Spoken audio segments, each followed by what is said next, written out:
Hey everybody, it is Matthew Swires at the Trademark Company, and today we are talking about the concept of trademarks must be distinctive. Okay, what do we mean by distinctive?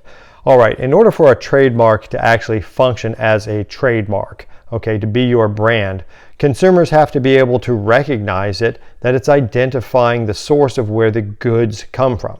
Okay, that's fancy speak. What do we mean by that? Okay, so if we saw basically a label on a pair of red shoes that said red shoes, well, no one's going to think that's a trademark. They're just going to think it's a label telling us what the product is.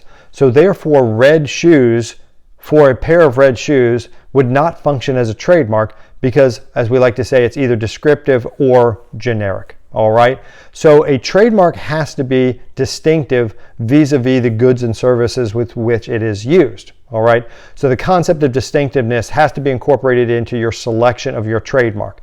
Another famous example would be Mexican restaurant for a restaurant that serves Mexican food. Maybe a great trademark in reference to telling people and driving street traffic to your restaurant, but at the end of the day, you're not going to be able to stop somebody else from using Mexican restaurant as well because it's merely descriptive, okay? It's not going to be distinctive.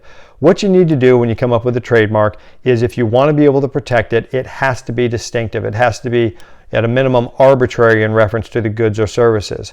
Google, for instance. Sure, we all know the famous story that it may mean or some abbreviation for, a really long number or something like that. But at the end of the day, it's sort of arbitrary in reference to search engine services. Apple, in reference to computers or computer services, all right?